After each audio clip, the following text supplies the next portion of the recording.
I'll wait.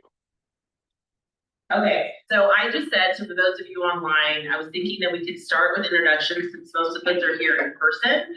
And so we'll start in the room and then move to online. Do you want to start, Robin? Sure. My name is Robin Videra. I'm with HLC. I serve as staff support for the HLC. I'm Ashley Johnson. I'm with the anti-trafficking project that is part of JBARJ Youth Services. I also coordinate the tri-county. I'm Linda Klein. I'm the housing coordinator. And I'm sorry, I have to look up the so I'm not meaning to be rude. Josie Anderson, I'm the director at Oasis Village. Jim Cook, I'm the board chair at Oasis Village. John Ludice, I'm the director of the Shepherd's House Redmond Center. I'm also the vice chair of the HLC board. And I'm Eliza Wilson. I'm a director at JBARJ and also the chair of the HLC. I'm Catherine King. I'm social services manager at Mountain View Community Development. I'm Rosie Laurie with JBARJ Youth Services and member of the board. Stephanie Buchert, Mountain View Community Development. Eric Nelson, HLC member. I work for Oregon Housing and Community Services as a homeless programs analyst. Hey, I'm Dana Richards. I use she, her pronouns, and I am at the Lighthouse with Shepherd's House. My name is CJ Desart. I'm the program director for Cleveland Commons, the Franklin Avenue Shelter with Shepherd's House. Great. I can't see who's online, but do you want to call them out, Robin? So they can... Sure. All right. Let's do this popcorn style. So I'm going to call on Destiny to introduce yourself. Hello, I am Destiny Wilder. I am the administrative coordinator at Rooted Homes, she, her pronouns. Destiny, do you want to call on someone else to introduce themselves? Yes, Lindsay S. Hi, everybody. I hate that I'm on the big screen. Lindsay Staling. I use she, her pronouns. I'm with Mosaic Community Health. I'm the director of patient support services. Thank you. Lizzie, do you want to popcorn to someone else? Carrie, if you're available. Sure. Sorry, I don't have a screen. I'm on my way to another meeting. Carrie Prosser, City of Sisters, Assistant City Manager. Can you call on someone? I guess. Yeah. So let's see. Marissa? Yeah, hi everyone. Marissa Korobkin. I'm with Deschutes County Public Health Emergency Preparedness, and I will pass it over to Jenny. Hi, everybody. I'm Jenny Peterson. I'm a community librarian at Deschutes Public Library, and I oversee the law library for the county. Oh, and I will pass it over to Prineville 10 Best Care. Hey, I'm Ryan Smith. I'm a mental health therapist in Prineville at Best Care, and then I have a seat on the HLC board as well. Let's see. How about Kaylee Graham? Hi, I'm Kaylee Graham. I'm the executive director of St. Vincent de Paul here in Bend. I use she, her pronouns, and I'm going to pass it over to Ariana from Kovo. Hello, my name is Ariana Appling. I am the SSVF program coordinator here at Kovo, and I use she, her pronouns.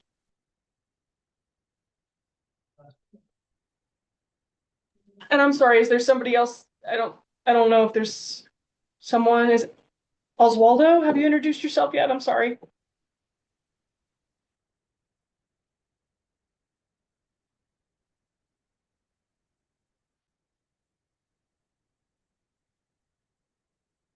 Hi, I'm so sorry. Yeah, Oswaldo Cruz. I'm an advocate support lead at Thrive Central Oregon. Great. Is that the last person? I think so. Okay. Great. Well, thank you all for joining us today. We'll just jump in. So we go to the next slide. Yep. So we have a few updates with our committees.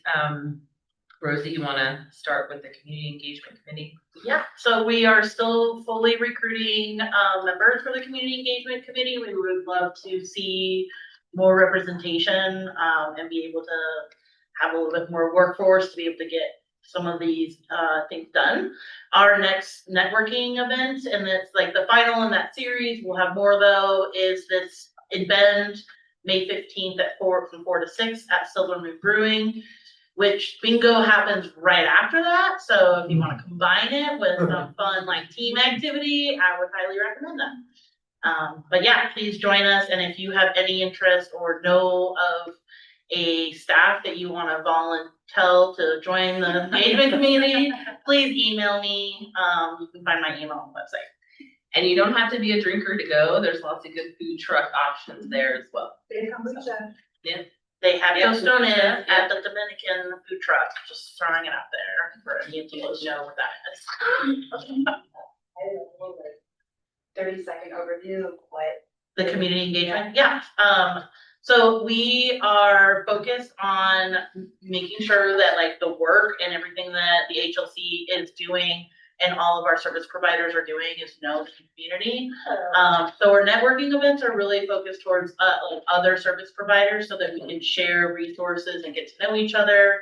I have to say everyone that I've attended has been really beneficial for like our Keystone programs or our individual programs. So I think it's really valuable for agencies. And then also, you know, we work on doing agency spotlights, which are now beginning in the newsletter. I don't know if anybody saw the Reach one, but we're going to have another one for this next month. And so there's that. And we're open to ideas. We do want to do like a resource fair in the fall where we get everybody together. And it's going to be like combined probably with the HLC meeting that month in September, but we want it to be like open to any community member so that they can come and see what all resources are available in our community and just have it be a big resource fair and also hopefully recruiting for future HLC members. Cool, thank you. Yeah. We really miss being in person. The HLC used to be only in-person meetings and which is why this is our first in-person meeting and I don't even know how long, years and years.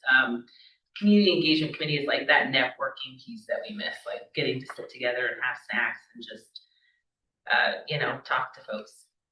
And it's my chance to see James. Because he comes to all of them. Yeah. When he's in town. When he's in town, yeah. So yeah, please come. It's a lot of fun. And you don't have to be there the whole time. You don't have to come at a specific time, like whenever you're available. Okay, the grants committee. The grants committee for years has been, it's kind of like operational part of the year when we have our big funding application due. And then other parts of the year has been kind of a pretty, you know, not often meeting. This year, we're really going to be focusing on monitoring the funded programs. And so we are looking for a new chair. Leadership is kind of turned over in that committee. We had some, you know, we had leadership, Eric did the leadership, and previous to that, Chris and like staffers of the HLC. And previously we had some really strong chairs as well that just for work reasons and stuff can't do it. So if there's anyone that you can think of that would be interested in even learning, they don't have to already know how to monitor programs or do grant writing. We do it as a group, as a committee, and it's a good opportunity to learn. So just to put that out there, if someone would be interested in that, we're not going to be writing a grant for another year and a half. Year. Yeah, year. So, and that's not something that you would necessarily have to do as the chair, but just bringing people together, coordinating the meetings, and then, you know, kind of supporting the group.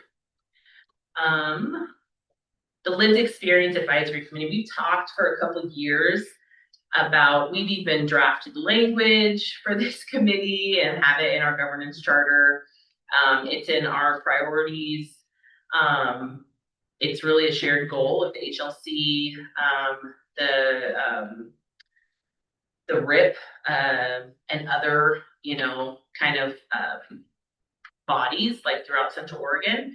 There are some funding opportunities for this. We just really need an organization or a person that's going to lead this effort, because our current board is really maxed at capacity. And you know, I support like our GAB, our youth advisory board. I can't, you know, bring up another, you know, board or support that. That being said, there are people who want to be involved in that. They just can't lead it. I mean, even our youth advisory board really wants to help with the governance part, because they went through all that for the last 2 years. And so they want to support that board. So just putting that out there, if you think of anyone that's like, oh, you know, maybe someone with lived experience as a staff, or someone who is really passionate about making sure that there's people with experience for providing guidance to programs. That's something that we really need. We just kind of need a champion for that. Not someone who's going to set really it's someone who's going to convene the group, not lead it, if that makes sense, because we want people who are people with lived experience on the committee being paid and leading. So just putting that out there. Go to the next slide. All right.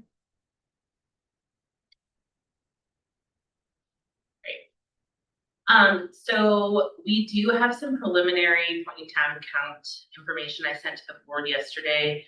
We have not, so due to like staffing and stuff, Molly and Autumn are the ones who have done the point in time count data, right? So and they've gone through and done all the work to get that data ready for the community to make sure that it's deduplicated and it's solid. And now they're doing the analysis part and they're putting together the PowerPoint. And then we're going to have a small committee meet to kind of make the individual program and like demographic like worksheets so that you guys all have that. So it is taking a little longer. So we are going to schedule a webinar. Likely next week, we will have a date of when our point in time count numbers will go live, when the webinar will happen. And then next month, we do already plan to present it to the Regional Housing Council, but if there are other groups that you can think of that like, oh, we really need an in-person presentation of that, just let us know, I guess. I know the commissioners are really interested in hearing from us. We hear about it every day. But if there are other groups that you can think of, or even a city council for the different jurisdictions, we are fine to come in person to present. And then Niche Academy. So most of you probably know that we provide the Niche Academy grind out trainings. So our account has kind of transitioned, and we know that people are requesting access to the Niche Academy right now. There's a lot of folks in the various organizations that are requesting access. We can't grant new access right now. Where we're at in the place, we were told a couple months ago, hey, you guys, you have this many organizations that can be a part of this, to have access, which I think is 16. And then each of those organizations can have 12 users. So we have like 300 and something people that are on there right now. So I have to go through and identify which are from which organization, send that out to the organization so they can decide who gets access. And then it can be shared within your organization. So like if I have access, I could put the video up for my whole staff to see. So it's just going to be more like admin access than individual access. So if you have directed your staff or you've tried to get new access, or you've had new staff try to get on, the reason we haven't approved it is because we can't. We have to really kind of narrow down. So we're likely going to send out a list to someone, like to the specific person in your organization who's listed as your contact person for your organization. So if you're from Shepherd's House, whoever's listed as the contact, and you guys need to share it of like who those 12 people should be. So we'll be in contact about that. We just want to let you guys know. Yeah, one quick question. So if you're an administrator and you can share, the share mean you just put it on a big screen like that for other people to watch. It doesn't mean you can send it individually out to different people. Is that? You know, I don't know if you can download the video. I haven't tried to do that. You cannot. I didn't think so. So I think it's going to be more of like a group. Yeah, you won't be able to send it in an email.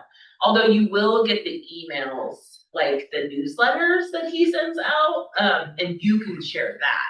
And those are really beneficial. I know Rosie sends them out to her staff, like they're really, really beneficial. But as far as the videos with the worksheets, you can print the worksheets, but you'll have to share that video, like in a setting like this.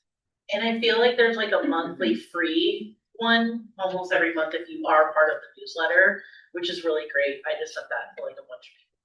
Month is about keeping staff motivated, so. And it's on the very relevant. HLC website as an event.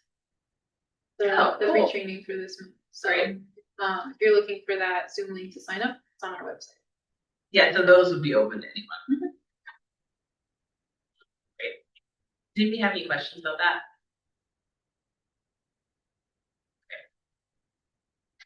All right, Ashley.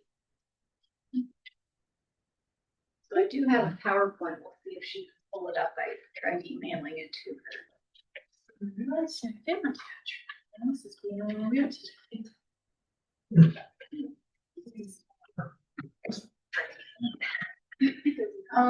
It really does not.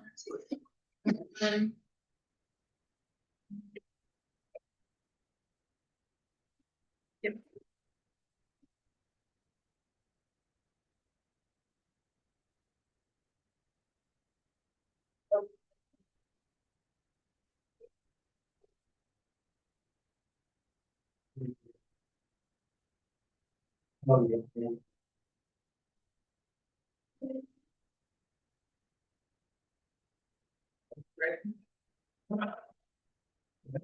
Sure. She's great. Katie's great. Yeah, she's been around for over 20 years.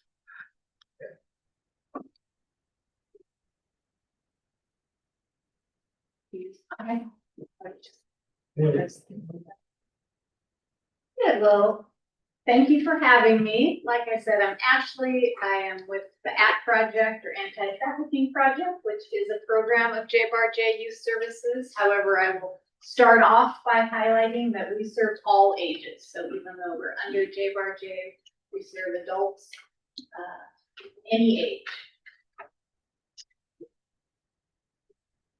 Oh no, you can, sorry, just keep it the.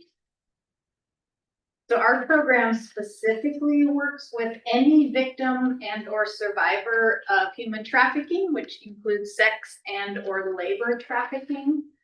So just by maybe a show of hands, does everyone feel pretty confident in knowing what human trafficking is? I know some of you definitely do. I will just start off with a really quick definition just so we know what I'm talking about.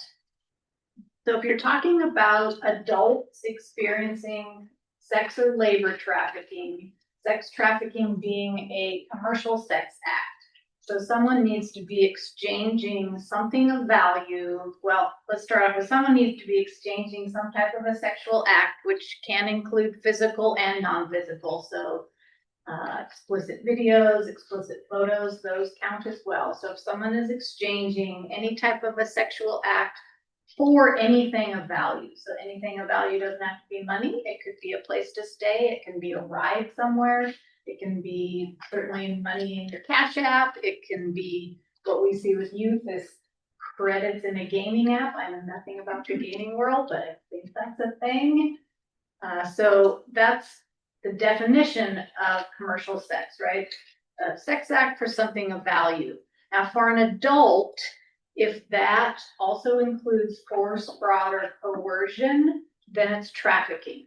For an adult, adults can choose to be sex workers. They can choose lots of different labor type industries. If there's no force, fraud, or coercion, then it's not trafficking. There might be other crimes going on, but it's not trafficking. For a minor, totally different. So if you're working with minors and they exchange any type of sexual act, again, sending a nude photo, and they get something of value in return, maybe we've had a trafficker order them pizza to their house. We have had giving a bus ticket. We definitely have had money in a cash app, money in their gaming app. That's trafficking right there. No force, no fraud, no coercion. If a minor exchanges any sexual act for anything of value, it's always trafficking of minors, and that's child abuse. Sex trafficking of minors is child abuse, so it's a mandatory report. So that's kind of the nuance I think not everyone realizes when we talk about trafficking is that piece with minors. So with minors, we're only talking about sex trafficking. Right now, Oregon is in the process of changing the definition of child abuse to include labor trafficking, but it doesn't yet. So if a minor is being forced to work in some type of exploitative condition, well, if a minor is working in one, force, fraud, and coercion need to be part of that for a minor as well. When we're talking about force, fraud, and coercion, I think the harder one to notice, and I think the one that kind of gets missed sometimes, is the coercive piece. So you can see the force, right? Someone will come to you with bruises or some type of physical trauma. Fraud and coercion are the ones that are a little bit harder to see. So we currently are working with some clients from Jefferson County. They were they came to Jefferson County for a job, and it was a recruiter who they thought was linked to this mill. And the recruiter said, hey, you pay me $1,000. I'm going to get you a place to live. You're going to have this great job. It's going to pay XYZ. So these people came for the job. Those conditions were not what they turned out to be, because they had already paid him the $1,000 just for the job. Some of them actually then worked at this job. So now they are working under fraudulent conditions. So that's labor trafficking. You know, there doesn't have to be some type of holding the gun to your head, as long as there's some type of fraud involved. And then coercion, again, is like the psychological manipulative piece. And I think that's what we see in a lot of, especially sex trafficking cases of adults and minors. Hey, if you don't do this, you know, who else loves you? Like, traffickers are really good at isolating their victims, so no one else loves you. Your parents don't understand you. I'm the only one that understands you. If you leave me, where are you gonna go? Or like, hey, if you leave me, I know where your family lives. I'm gonna go hurt them. So one of our coworkers was trafficked as a minor. She was, I know I'm preaching to the choir here, especially runaway youth are at very high risk of being trafficked because they have needs, right? They have a need of shelter, they have a need of food, they have a need just for someone to care about them. So one of our coworkers was trafficked as a minor. I totally lost where I was going with this one. But part of the reason that she didn't leave her situation sooner is that because the trafficker told her, hey, I know where your mom lives and I know where your sister lives. And if you don't do these things for me, I will go hurt them. And he had already assaulted her, so she knew that he was abusive. So a lot of times, you know, it's that coercive piece that keeps someone in a situation. Less than 5% of trafficking cases in the US are due to kidnapping or someone being held in restraints. So typically these victims are out in our communities, they're at work, they're at school, they are out there, and they just know if they tell someone, if they don't do what they're told, then they know there's consequences. So that's typically why they stay. Any questions just kind of about trafficking? Yes. So if we're working with like adult clients and they've just gotten a job, what are some things, if they're telling us about their job, that we should look out for, or hearing about their description that would kind of make us think maybe that's labor trafficking? Because I know some of the clients I've worked with not getting paid or what they were promised to be paid. Like, what are things that would indicate labor trafficking? Yeah, thank you for asking. I think, like you said, so I worked with a client who had a job. This was an 18-year-old. He had a job.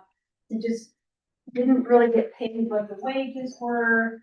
And then so he came to us. So that's certainly labor exploitation. But he wasn't forced. No one was coercing him. He could have walked away, no harm, no foul at any time. So there is kind of that difference. If the person can walk away, you know, no harm, no foul, but sometimes that coercive piece is where you're gonna live if you leave. So I think when you're looking at someone who's working, it's those questions like, you know, where are you sleeping at night? There was the case in Bend where there were some women who were being trafficked and working at a restaurant. So they would work at the restaurant during the day for a place to stay at night, but then at night they were also sex trafficked out. So I think it's asking those kind of behind the scenes questions, because if you ask someone, are you being labor trafficked or are you being sex trafficked? They're gonna say no. But if you ask them, you know, so where are you staying tonight? Or, you know, do you feel like your wages are fair? How often do you get paid? You know, did you fill out paperwork to have this job? You know, are the conditions different than what you expected? Did someone tell you you were getting something and getting those things? Let me think of kind of some other situations. So right now we actually have a couple of clients who have been labor trafficked by their spouse. So the wife was being forced to work in the family business. And in one case, the husband would say, hey, if you don't work for me for free, I'm going to hurt your daughter. So that certainly is another situation as well. So I think just asking kind of those behind the scenes questions. I mean, like, do you feel like you're being treated fairly? I think is a great question. I mean, they'll kind of know if it feels unfair. I think from what we've seen, I feel like every situation they kind of know, like, it does seem unfair. Does that help? Any other just trafficking questions specific? Because then I'll talk about our services at the app project. I think one of the reasons that this is so important, I'll just tell you a quick story about one of my clients. So when I started working with her, she was unhoused. She was living out in Sisters, so she had a little trailer out in the woods. And she'd probably been living there, I think she told me, about 6 years. And she kind of, I mean, she had a pretty severe mental health issue as well. And this is kind of where she felt the best. But she had a doctor and a care team over in Salem. So she would occasionally just hitchhike over to Salem and spend time in Salem, and then come back. So she had her trailer. We worked with her for about 2 years. And during that time, got her set up with a therapist here, got her set up with medical care here, so she didn't have to travel to the valley. And happy to report that she is now housed at, can't think of the name, the Old Mill and Suites. So she has housing there. And she is now on our Survivor Leadership Council. So she's kind of come to the point where, you know, we really want to hear, same as you all, like we want to hear the survivor perspective. So now she's on this council helping us know how to better serve victims and survivors of human trafficking. The other client, well, like I told you, so these, the clients that we're working with out of Madras, of course, they get to Madras, have no housing. They were promised it, but have no housing. And so we worked with we worked with the Latino Community Association. We worked with the church there, helped them find jobs that were legitimate, and they are now housed and working. So a lot of what we do is connecting people to resources in the community. Everything we do, like a lot of our programs around here, everything's free, we're voluntary, confidential. Someone can work with us for 1 week, maybe they're just in a crisis situation, or someone can work with us as many years as they want. They can come and go from our program, so maybe someone needs some support for a month, and then they leave, then maybe a year later they come back and say, oh, you know, I need some extra support with a different situation. And we have that happen all the time. Yeah, we can finally get to the next slide. Again, you kind of heard me refer to all these things that we offer. We are definitely person-centered. So we are going to ask the client, what are your goals and how can we help support your goal? And if you're the boss, and what do you want us to help support with? We do a lot of referrals. We work with someone in a crisis. So a crisis might look like all we're doing is getting them into a safe hotel stay for a night. So the next day we can help them figure out what's next. You know, where is the next safe place? We have a hotline, so we work with law enforcement and the National Human Trafficking Hotline. So we often are getting people into a hotel room for a night and then figuring out what's next for them. And then from there, a lot of clients will continue to work with us so we can do longer term case management. So again, this is youth, this is adults. A lot of what we do is helping them find housing. We know that that is a hard thing to do around here. We currently at the App Project are working with 52 clients, and 11 of them are in some type of unhoused situation, either couch surfing or whatever that be. So it's about 20% of our clients right now are experiencing some type of homelessness, and that's pretty typical. But we do, well, as you can see here, these are all of our different things, but it looks different. You kind of heard me describe some of the clients we work with, but also with a lot of referrals. We might help them find counseling, find a therapist. They might need a ride. So, I had a client, all I did with her was pick her up from school, take her to her therapy appointment, drop her off at home every week.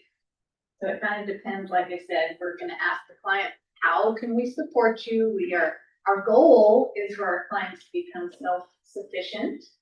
And so our goal is to help them learn how to become self-sufficient. And we're asking them what that looks like for them. We have support groups. So if you're working with any survivors, that was the other thing I should say too. We'll work, even if someone's experience of trafficking was 20 years ago, we can still work with them. So they don't have to be current victims of trafficking. They can have experienced that at any time in their life. So we do have a survivor support group. It's a weekly support group. Anyone can attend that's 16 and older. So if you are working with someone who's a victim and or survivor of trafficking, you can reach out to us. We don't publish where it is, just for safety concerns, but certainly reach out to us. So the App Project does a lot of other things in the community. So we do a lot of trainings, a lot of awareness, which is a bit of a double-edged sword, because once we start doing trainings and awareness, we get more clients. Right now, with some of the funding issues going on, we'd love to hire another advocate, but putting that on pause for a little bit to see what happens. We're always happy to talk through a situation. So maybe something comes up for you and you just aren't sure, is this trafficking? What should I do about this? Call us, please, anytime. We're happy to talk through any situation. If it's not trafficking, we'll happily kind of refer you on to other services or see what we can do for you.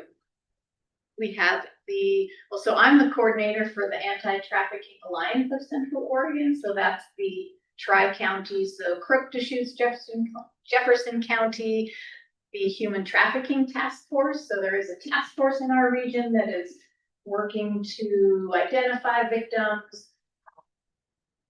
And that includes law enforcement all over the region. It includes our juvenile departments. It includes school district representatives, mental health providers, the DA's office, victims assistance. We have 30 agencies, so across the region, there is a group of people who really are working on this issue.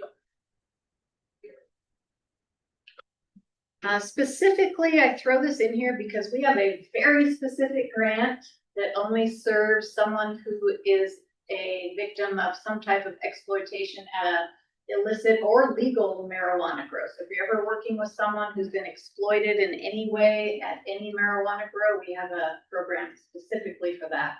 It can provide some housing, different programs.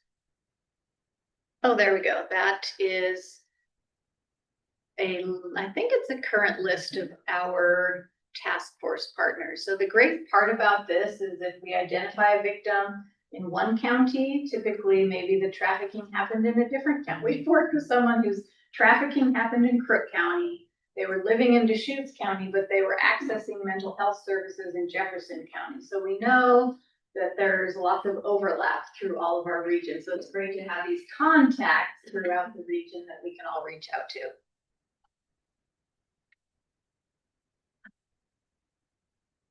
Oh, this is some older data, but you can see last year we served 103 individuals. The majority of people we serve are 25 and younger. Yep. Primarily Deschutes County, but it's definitely changing. Mostly sex trafficking, but like I said, this is pretty old data. So I bet currently I think we have 16 labor trafficking clients. So definitely, again, as we raise awareness, we're better at identifying victims. Yeah, you can. So to make a referral to us, really easy. Either call us, just you can Google App Project. We've got a great website, but feel free to call us. We also have an online referral form that's really easy to use. You are going to put in your information and just say, hey, I'm working with a client, please call me. And we probably will call you the same day, if not the next. Typically, we do not cold call a client. So unless the client has told you specifically, yes, I definitely want App Project to just call me randomly, you can put in their phone number, but typically we will talk to you, we'll get some information, and then either that client will call us or we'll call them. Just a reminder, trafficking is a mandatory report. If you don't even know who the trafficker is, you can still call it in as suspicion, and it's a third-party unknown perpetrator. You don't know who the perpetrator is, but you know that there's some type of exploitation happening. National Human Trafficking Hotline, anybody can call this. So if you're working with someone, maybe they leave the area, this is something you can access nationally. Community members can call in tips, but this is just the national hotline number, and actually we respond to this. So if it's someone is calling from our region, that would come to us 24/7. I love this quote. So this was a coworker of ours who was trafficked from the age of 6. She was trafficked by brothers and cousins, and they were trading her to friends and other people for drugs and alcohol. She was trafficked all through her growing up years. She lived in a rural area in California. She went to school. She got straight A's. She played soccer. She went to church, and nobody ever knew she was being trafficked. She thought she was just being an obedient child. In the US, 33% of trafficking victims are trafficked by family members and or caregivers, parents. So it's not the shaggy haired stranger jumping out of a white van. It's someone that the person knows typically. And then the next biggest category is an intimate partner. So 2/3 of people being trafficked are trafficked by someone that they know.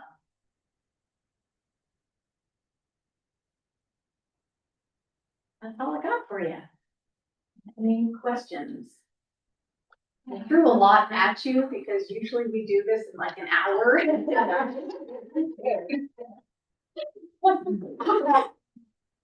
First, thank you for the really important work that you do. Thank you. And I'm just interested in hearing, it's kind of a two-part question. One, how you work with survivors of domestic situations where maybe they're also working with Saving Grace or another organization. And then the second half is, how does that funding work when somebody's, working with more than one? Yeah, so we collaborate with Saving Grace because we definitely, so I've had clients that are staying at Saving Grace, and then we kind of split up case management, or that's what I've typically done. So if the client is staying there and they have a case manager there, and I'm also their case manager, we'll meet together and we'll split up, what they're gonna work on, what I'm gonna work on with the person. So I'm sure it's case by case, and that's my experience, but certainly you can see, yes, where domestic violence and trafficking really intersect. I was just at the Oregon Child Abuse Conference last week in Portland, and one of the speakers was trafficked by her husband, and he would assault her if she didn't do what he asked. So, yeah, both domestic violence and trafficking. I think usually the domestic violence is what is seen and what law enforcement sees. I think what most of us see, but if there's any money going on, it's also trafficking. So yeah, we work closely with Saving Grace. I've noticed that sometimes the definition of, for like some agencies, trafficking is listed under domestic violence as part of the definition. Yeah, sexual assault, like I'm on the Sexual Assault Task Force, Domestic Violence Council, because it's very intertwined. Yeah, thank you. Thank you. I don't know how we're doing on time, but.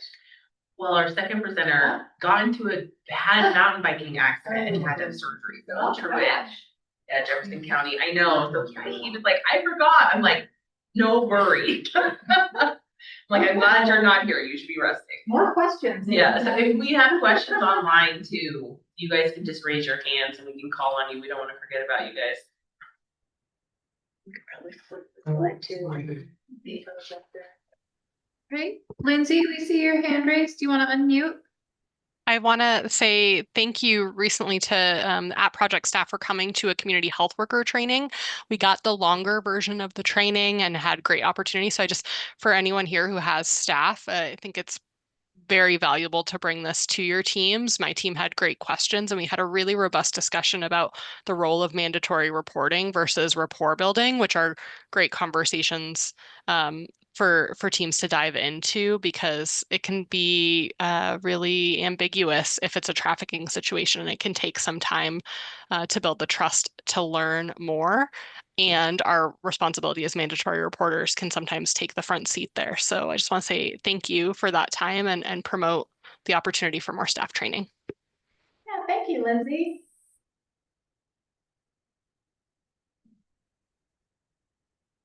Are you guys available? So if any of the organizations, I know it might take some time because you guys are super busy, but available for people to reach out and ask. We definitely are. Yeah. So, hi Ashley, I'm John. I work at Shepherd's House, and we have some low barrier shelters. There are other low barrier shelters too. And a lot of times we don't know exactly what's going on in the lives of the people who come to stay with us, but we observe certain situations. And we have questions, is this a human trafficking situation? So I guess one of my questions is, what are basically the signs that should prompt us to be concerned? And I know that's probably a longer discussion than we can have here, but whatever you can say would be appreciated. And then what's the best first step to take? If you see something and you say, hey, this is really wrong, and we think we have a situation here, what's the best step we can take in response to that? Well, I think if you have any suspicions, then that's a great time, like I said before, to ask kind of those background questions. So you're not coming right out to ask, but you can kind of figure out. So we work closely with the FBI, and my favorite question that she asks is, when's the last time you felt safe? So if the person has to pause to think about it, then probably there's something going on. But I think any of those questions, how are you getting your food? Where are you staying at night? Do you have any health concerns? So anything where you can just get at some background information.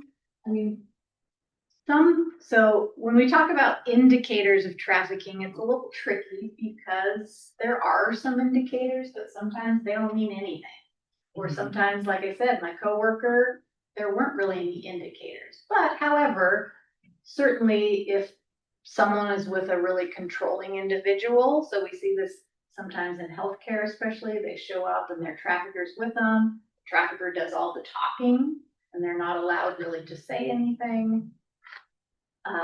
Maybe with youth, they come to you with a lot of new things, like how did they get a brand new special whatever phone or Were their nails done? yeah, Or- all those things. And this goes for boys too. Boys are trafficked at probably close to the same rate as girls. They just don't report as often, so the statistics aren't very good. But you know, and I think sometimes there's some bias. If a boy shows up with all those things, we might think he stole them. If a girl shows up, we might think she's being trafficked.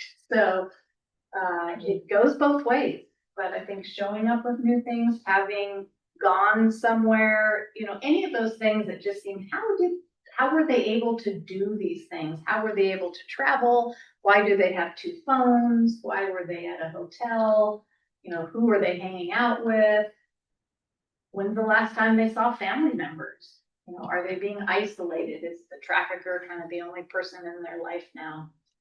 So like I said, nothing specific, but of course, you know, if they have a lot of physical abuse, you know, I mean, it's just, if you have that gut feeling, I think it's worth doing a little bit of, you know, assessing the situation. Like I said, call us. We're happy to talk through it. If it's an adult and they are being trafficked and they don't want to report it, there's nothing you can do about that. You can say, when you're ready to report, I'm happy to help you, but I understand, you know, you're not ready yet. If it's a minor, you have to report it. If it's an adult, they can choose. I mean, most of the clients we work with don't report their trafficking, they're too scared. So is the safe number the best number to call if we want to make that initial contact to talk about it? The safe number? Yeah, 1-855-5033. Oh, so that's the National Human Trafficking Hotline. That won't come, I mean, that will go to a national screening. Yeah. And then there's a. Yeah, definitely call us. And, or like I said, if you just need to do a quick online referral, please call me at, you know, this number, this time. We're happy to do that as well. But please call us anytime. We're happy to talk through the situation. Was there a second part to your question? Sorry. That was it. Okay. Yeah, no, thank you for asking. That is the tricky part. You know, we screen all the youth programs across the area. We screen with all the juvenile departments. And someone might show up as a clear concern on the screening, but it doesn't necessarily mean they're being trafficked. But certainly we do need to figure out what is going on and what supports do they need. We can really only work with people who are confirmed or suspected cases of trafficking. However, sometimes we'll meet with someone who maybe no one's confirmed it, or maybe, especially if it's a parent or school district or juvenile department, they're just really at risk. And then we at least meet with them one time, we get to talking with them, and sure enough, yes, they've been trafficked. So we're always happy to just meet with someone. I think, like someone said here, just building rapport with people. And if they don't want to work with us now, then maybe in a year, maybe 2 years, they think, oh, there was that place that could help me. We have like I said, we have a survivor leadership council. And when we've asked them, like, why didn't you leave your situation sooner?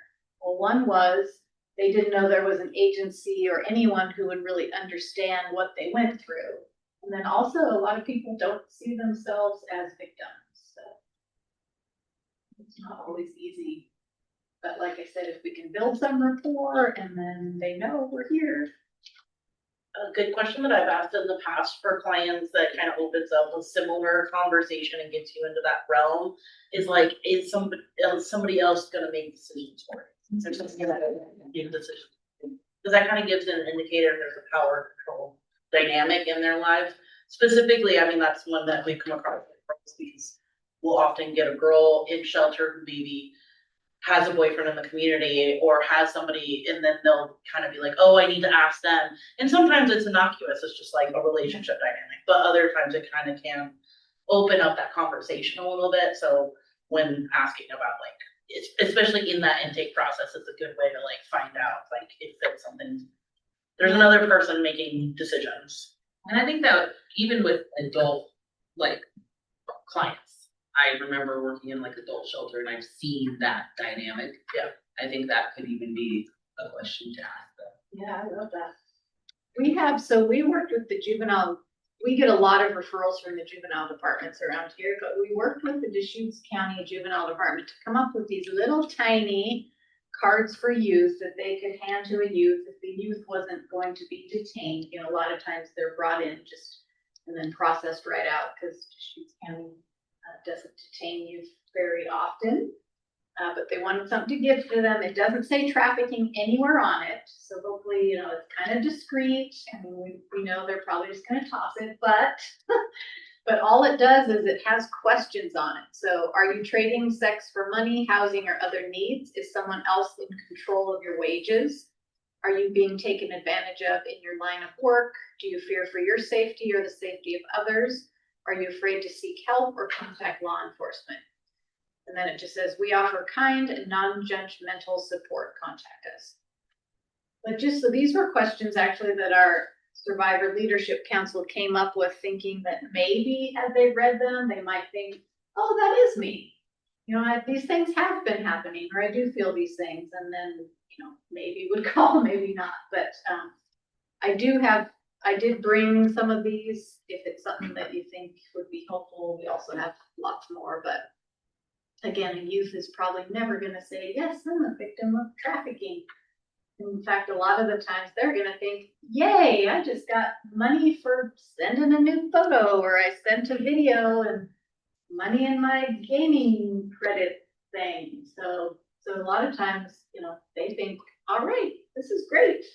I'm choosing this. I can't be a victim. And then the problem is down the road, they still think I chose this, so I can't be a victim. Even when they realize something has really gone wrong, I can't be a victim because I initially chose it. What's the approach, or what should be the approach for undocumented potential victims or victims? How is that handled differently than than other cases might be? So we still have funding to work with everybody.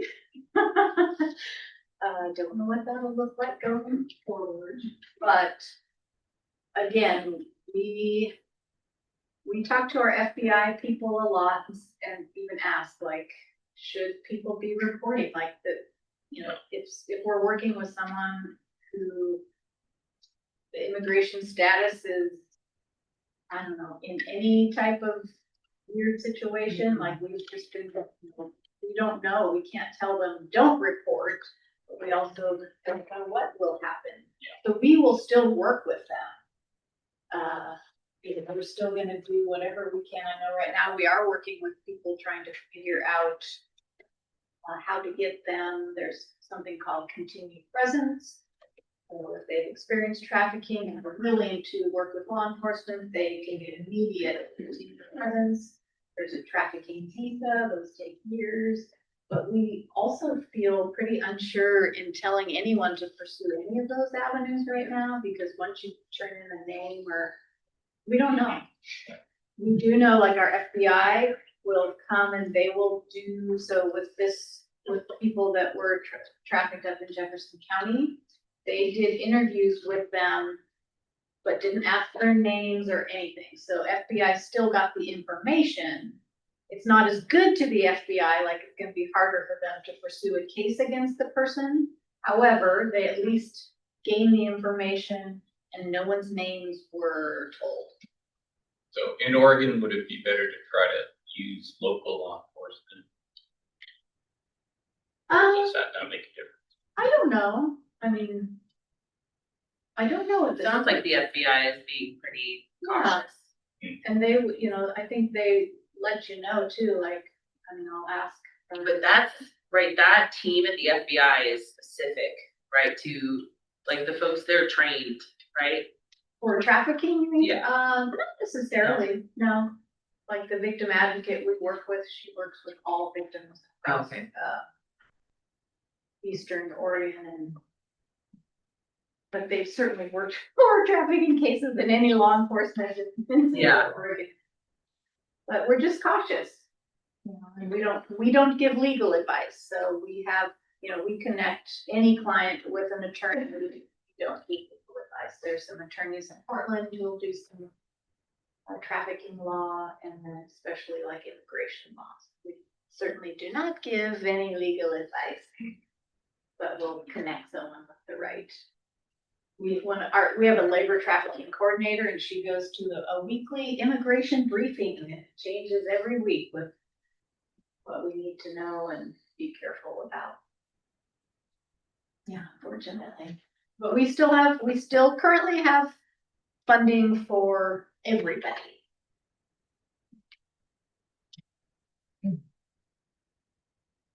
Any other questions? I thank you for taking up the whole time. Because I was like, please, anyone?